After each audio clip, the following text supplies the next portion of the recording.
ये है दिल्ली दर्पण।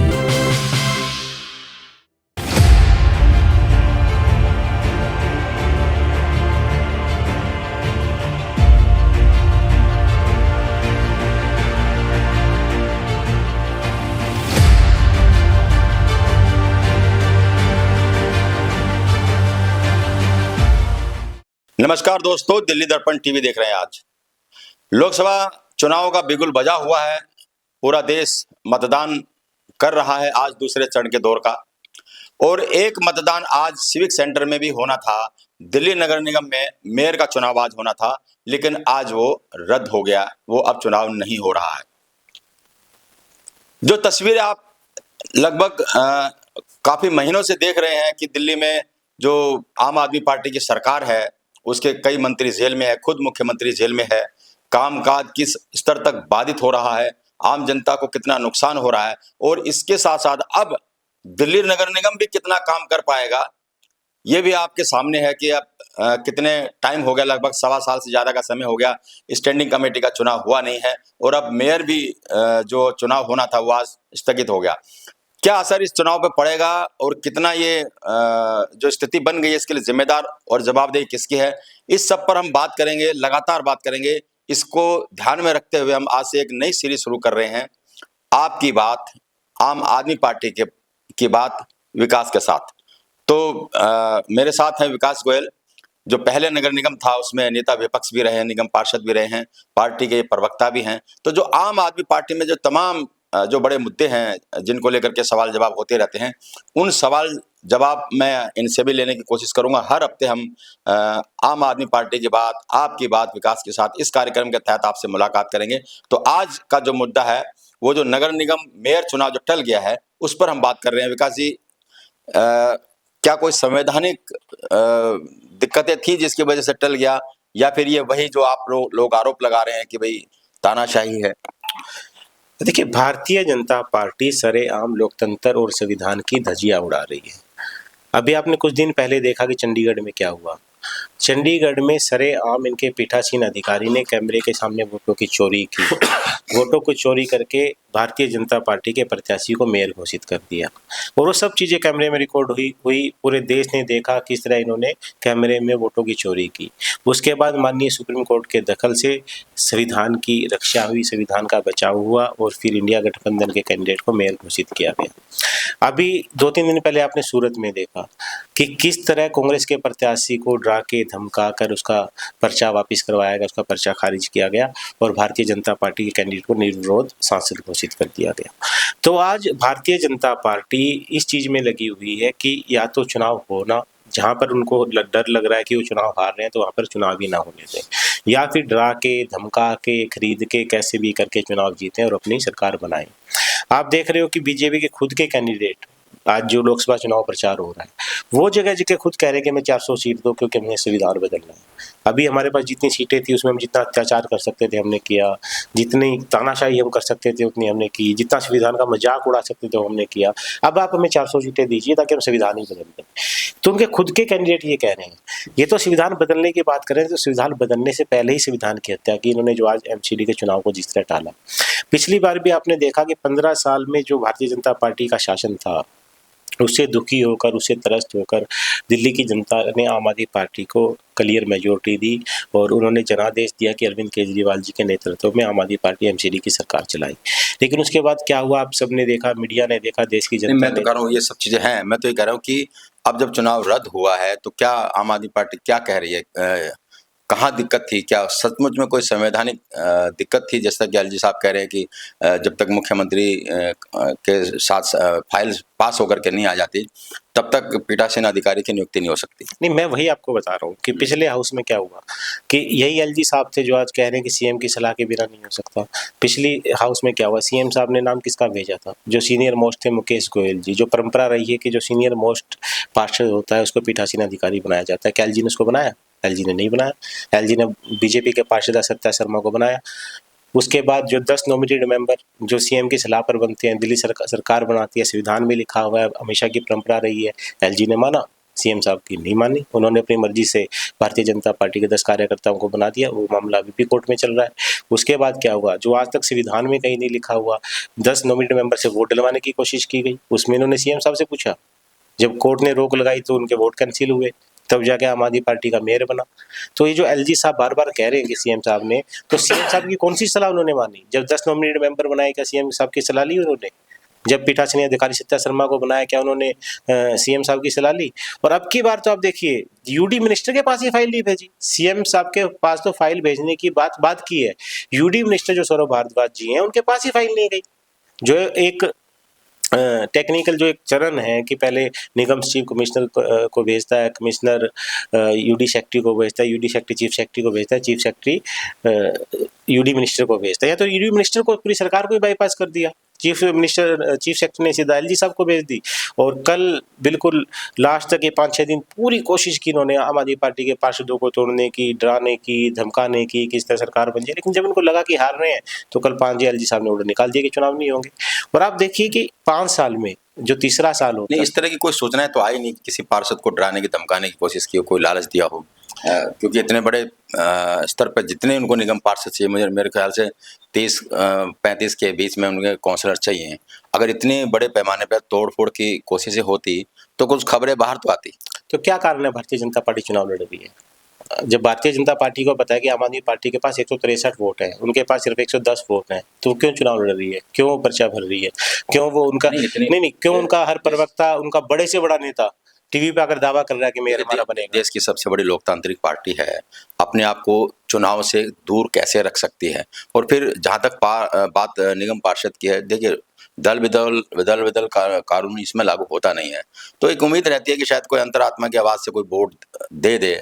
तो अगर उसमें चुनाव लड़ रही है तो क्या दिक्कत है? नहीं, कोई अंतरात्मा की आवाज़ नहीं है। देखिए, कोई पार्षद बताएगा नहीं, लेकिन हमें पता है कि हमारे पार्षदों के पास फ़ोन गए, हमारे पार्षदों को डराया गया है, धमकाया गया है, उनको पैसे की ऑफ़र दी गई है। जब भी तो उन्होंने पूरी कोशिश की, लेकिन कल शाम को 5 उन्होंने कह दिया कि चुनाव नहीं होंगे।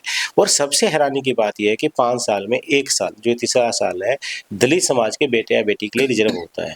ये बाबा साहब ने संविधान में लिखा है कि जो तीसरा साल है, दलित समाज का बेटा या बेटी दिल्ली का प्रथम नागरिक बनेगा और मेयर बनेगा।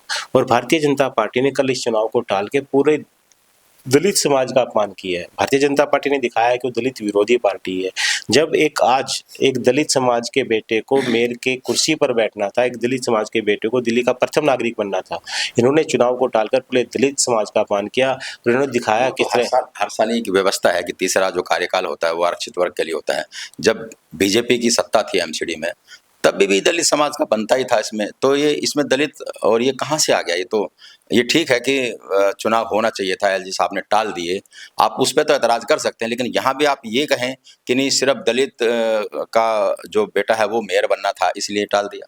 नहीं, दलित वो साहब, उन्होंने भी तो दलित ही खड़ा किया था। हाँ, तो वो चुनाव कराते ना। अगर उनको वो दलित विरोधी नहीं होते तो चुनाव कराते, और एक दलित का बेटा अजमेर की कुर्सी पे अभी तक बैठा होता और दिल्ली का प्रथम नागरिक होता।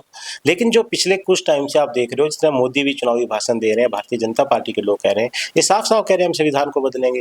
ये चाहते हैं कि दलितों का, गरीबों का, मध्यम क्लास का, मिडिल क्लास का, सबको खत्म कर दिया। सिर्फ 5-6 उद्योगपति इस देश को चलाएं, जैसे ईस्ट इंडिया कंपनी थी, सारी ईस्ट इंडिया कंपनी उस टाइम के, जो सारे कानून ऐसे हैं जिनको बदला जाना चाहिए, बदला जाना जरूर। इंटेलेक्चुअल वर्ग में भी ये बात चल रही है, लेकिन अगर कोई संशोधन होता है तो ये संविधान बदल जाएगा, ये थोड़ी होता है। मैं थोड़ी ना कह रहा हूँ, तो भारतीय जनता पार्टी के जो लोग प्रचार कर रहे हैं, कैंडिडेट कह रहे हैं, वो खुद कह रहे हैं कि हम संविधान बदलेंगे। संविधान बदलने का क्या मतलब है? ये देश 1947 में आज़ाद हुआ, आज हमें आज़ाद हुए 80 साल के करीब होने वाले हैं, और आज ये संविधान से देश संविधान से चल रहा है। आज आप उस संविधान को बदलने की बात कर रहे हैं सिर्फ चंद उद्योगपतियों के लिए। जैसे ईस्ट इंडिया कंपनी के टाइम में होता था कि ईस्ट इंडिया कंपनी चलाती थी, उस टाइम के राजा महाराजा, जो आज मोदी और अमित शाह अपने। चलिए, तो देश की बातें हो जाएंगी, वापस एमसीडी के ऊपर आते हैं। अब क्या स्टैंड है एमसीडी का? क्या उम्मीद है कि कब तक चुनाव हो पाएगा? क्योंकि जो टेक्निकल दिक्कत एलजी साहब ने बताई है, जो कारण बताया है, वो कारण तो तब तक रहेगा जब तक सीएम साहब बाहर नहीं आ जाते।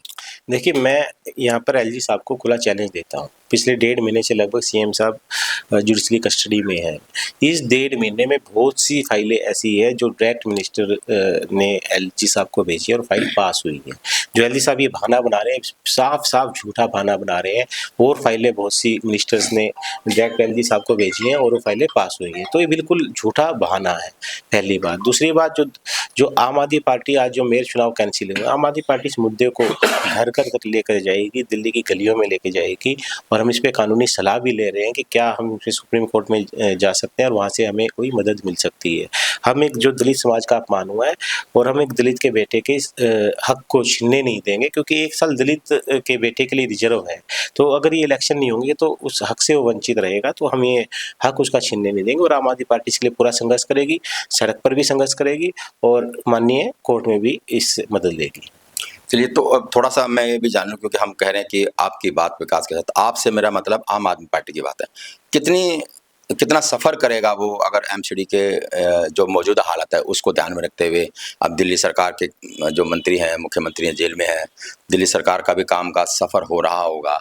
कैसे, क्यों नहीं एक मुख्यमंत्री की तो बात है, आपकी पार्टी में ऐसे बहुत सारे काबिल लोग होंगे जो मुख्यमंत्री पद को संभाल सकते हैं, ये सारे संकट खत्म हो जाएगा। देखिए, दिल्ली की जनता ने लगातार 3 बार मुख्यमंत्री अरविंद केजरीवाल जी को भारी बहुमत दिया। एक बार 70 में 67 सीटें दी, 70 में 62 सीटें दी, और इतने लोकप्रिय मुख्यमंत्री जिनके दिल्ली की जनता ने अपने सिर आंखों पर बिठाया, और जिस मुख्यमंत्री ने दिल्ली का बेटा बन के, भाई बन के दिल्ली की जनता की सेवा की, चाहे वो फ्री बिजली देना हो, पानी देना हो, बुजुर्गों को तीर्थ यात्रा कराना हो, महिलाओं को फ्री बस यात्रा कराना हो, मतलब इतने सारे काम, शिक्षा हो, स्वास्थ्य हो, इतने काम उन्होंने किए। वो ऐसा लोकप्रिय मुख्यमंत्री हमने दिल्ली की जनता के बीच जाके लोगों से राय ली कि क्या इनको इस्तीफा देना चाहिए, तो दिल्ली की जनता भी नहीं चाहती कोई इस्तीफा दे, और क्यों दे इस्तीफा। आज मणिपुर इतने साल से जल रहा है, क्या प्रधानमंत्री वहां जाने एक बार भी गए? वहां के मुख्यमंत्री से इस्तीफा लिया? ब्रिजभूषण सिंह पे इतने आरोप लगे यौन उत्पीड़न के, उन पे इस्तीफा लिया? उनके मंत्री के बेटे ने किसानों को कुचल दिया, उनसे इस्तीफा लिया? और एक ईमानदारी, फर्क है ना, एक जेल में है, एक जो संवैधानिक संकट हो गया है, क्योंकि जेल मैनुअल इस बात की इजाजत नहीं देता कि सरकारी फाइलें जेल के अंदर जाएं, मंत्री अंदर जेल के जाएं, अधिकारी जेल में जाएं, उनसे साइन कराएं। तो ये जब चीजें नहीं होंगी तो सरकार चलेगी कैसे? नहीं, कोई संवैधानिक संकट नहीं है। कहीं संविधान में नहीं लिखा कि अगर एक अंडर ट्रायल है तो आपको इस्तीफा देना पड़ेगा, कोई संविधान में नहीं लिखा। नहीं, इस्तीफा ना देना पड़े, कोई दिक्कत नहीं, संविधान में व्यवस्था नहीं होगी। मेरा सवाल है कि सरकार कैसे चलेगी, जो प्रोसीडिंग होती है, अधिकारी कैसे मिलेंगे, आपके मंत्री जो है ना वो मुख्यमंत्री से कैसे मिलेंगे? जेल मैनुअल इसकी इजाजत नहीं देता, तो चलेगी कैसे सरकार? नहीं, सरकार चल रही है। कल भी सौरभ भारद्वाज जी सीएम साहब से मिल के आए, वहाँ निर्देश लेके आए हैं, तो सरकार चल रही है। 1.5 महीना हो गया, सरकार चल रही है, और सरकार जेल से चलेगी, इसमें कोई दिक्कत नहीं है। लेकिन जो दिक्कत है वो ये है कि भारतीय जनता पार्टी पिछले 10 साल से, जब से आम आदमी पार्टी की सरकार बनी, और पिछले 1.5 साल से जब से एमसीडी में सरकार बनी, बार बार रुकावटें पैदा कर रही है। वो स्टैंडिंग कमेटी नहीं बनने दे रहे, गैर कानूनी तरीके से नॉमिनेटेड मेंबर बना दिए, वार्ड कमेटी नहीं बनने दे रहे। आपने देखा 8 साल संघर्ष करने के बाद, दिल्ली सरकार ने 8 साल संघर्ष किया आम आदमी पार्टी ने, उसके बाद सुप्रीम कोर्ट के 5 जजों की बेंच ने फैसला दिया कि सर्विसेज पर दिल्ली सरकार का अधिकार है। लेकिन आपने देखा 1 हफ्ते के अंदर वो नोटिफिकेशन ले आए, वो सुप्रीम कोर्ट को भी नहीं मानते। भारतीय जनता पार्टी ने जितनी संवैधानिक संस्थाएं हैं, चाहे चुनाव आयोग हो, सबका मजाक बनाकर रख दिया, सबको अपने एक प्राइवेट एजेंसी की तरह यूज कर रहे हैं। सुप्रीम कोर्ट की बात तक मानने को तैयार नहीं। सुप्रीम कोर्ट ने एक महत्वपूर्ण निर्णय दिया, जिससे जो 8 साल में हम संघर्ष किया और कोर्ट में लड़े, और वो आया, अगर सर्विसेज हमारे पास आती तो और विकास के काम में और तेजी आती, लेकिन फिर वो नोटिफिकेशन ले आए।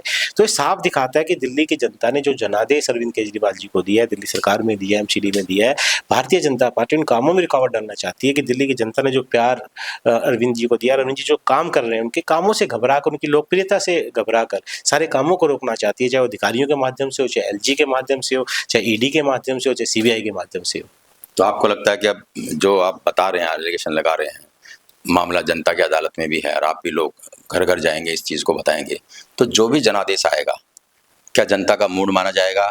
इस बात पे मोहर लगेगी कि कौन सही है, कौन गलत? देखिए, चुनाव जीतना और चुनाव, जहाँ तक मुझे लगता है कि जो भारतीय जनता पार्टी के पहले चरण का चुनाव हुआ है, उसी में भारतीय जनता पार्टी की हालत खराब है। मैं दिल्ली की बात कर रहा हूँ। दिल्ली का जो भी जनादेश आएगा, जो भी आएगा, ये माना जाएगा कि आप जो कह रहे हो, केजरीवाल जी कह रहे हैं, उसको कितना सही माना है जनता ने, कितना गलत माना है, ये फैसला कर देगा 7 सीटों पे? नहीं, वो दिल्ली की जनता का जो भी जनादेश आएगा, ये लोकसभा के चुनाव है, विधानसभा का चुनाव एक अलग तरीके से होता है, लेकिन हमें पूरा विश्वास है कि दिल्ली की जनता केजरीवाल जी को जो जेलें भेजा है, उस जेल के खिलाफ जेल का जवाब वोट से देगी और लोकसभा की 7 सीटें इंडिया गठबंधन जीतेगी। और देश में भी मैं आपको कह रहा हूँ, जो भारतीय जनता पार्टी 400 कह रही है, इनकी 200 से ऊपर सीटें आने वाली नहीं है।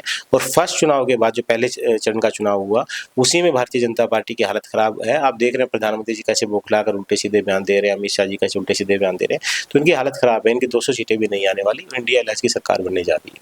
जो गठबंधन हो गया, मेलजोल हो गया आपका, मिलकर के चुनाव लड़ रहे हैं, लेकिन मिलकर के प्रचार करते हुए नहीं दिख रहे। जो आपके कैंडिडेट हैं वो अपने इलाके में हैं, जो कांग्रेस के कैंडिडेट हैं वो अपने इलाके में हैं। चांदनी चौक की हम बात करें जहां हम बैठे हैं, क्या आप लोग घर घर जाएंगे, गठबंधन के लिए टिकट मांगेंगे? नहीं, मिलकर प्रचार करेंगे। हाँ, मिलकर प्रचार करेंगे। उसके लिए स्टेट लेवल पर जो हमारे सीनियर नेता हैं, कोऑर्डिनेशन कमेटी बनाई जा रही है और कोऑर्डिनेशन कमेटी के हिसाब से फिर उनके जैसे भी निर्देश होंगे, विधानसभा वाइज कोऑर्डिनेशन कमेटी बनेगी, जैसे भी, तो मिलकर प्रचार करेंगे। इंडिया गठबंधन के जहाँ भी चाहे कांग्रेस पार्टी का प्रत्याशी हो, आम आदमी पार्टी का प्रत्याशी हो, मिलकर प्रचार करेंगे। और अब की बार ये जो चुनाव है, ये देश के संविधान को बचाने का चुनाव है, लोकतंत्र को बचाने का चुनाव है और इसमें इंडिया गठबंधन पूरे जोर शोर से प्रचार करेगा। और आपने देखा होगा कि भारतीय जनता पार्टी ने पिछले जो मोदी जी नारा दे रहे हैं कि भ्रष्टाचारियों को नहीं छोड़ूंगा, एक ही भ्रष्टाचार नहीं। उसको वापस एमसीडी के ऊपर आते हैं। अब जो मौजूदा माहौल है, जब रख दिया है, आपको क्या लगता है कितना समय लग जाएगा? क्योंकि जो चीज़ें छन के सामने आ रही हैं, अरविंद केजरीवाल जी का बाहर आना इतनी जल्दी आसान नहीं है, तो फिर एमसीडी का क्या फ्यूचर आप देख रहे हैं? नहीं, एमसीडी देखिए, कहीं भी कोई बिना मेयर के, बिना स्टैंडिंग कमेटी के। नहीं, मेयर उसमें जो भी कल ऑर्डर आया उसमें भी लिखा है कि जब तक ऐसा कोई व्यवस्था नहीं होती तो यही मेयर रहेंगे, डिप्टी मेयर रहेंगे। सुप्रीम कोर्ट में स्टैंडिंग कमेटी का फैसला बाकी है, तो वो भी जल्दी आ जाएगा। लेकिन कहीं पर कोई टेक्निकल दिक्कत नहीं है। ये सिर्फ जानबूझकर रुकावटें पैदा की जा रही है भारतीय जनता पार्टी के द्वारा, जानबूझकर रुकावटें पैदा की जा रही है, जानबूझकर परेशानियां पैदा की जा रही है कि दिल्ली की जनता के काम रुकें। लेकिन आम आदमी पार्टी संघर्ष करती रही है, संघर्ष करेगी और संघर्ष करती रहेगी और दिल्ली की जनता के साथ मिलकर दिल्ली की जनता का कोई भी काम रुकने नहीं देगी। चलिए, तो ये थे विकास गोयल, साफ साफ दावा कर रहे हैं कि दिल्ली में स्थिति चाहे जैसी हो, सरकार चाहे जेल से चले, एमसीडी चाहे जो मेयर के चुनाव स्थगित हों, चाहे बिना स्टैंडिंग कमेटी के एमसीडी चले, लेकिन जनता के काम नहीं रुकेंगे।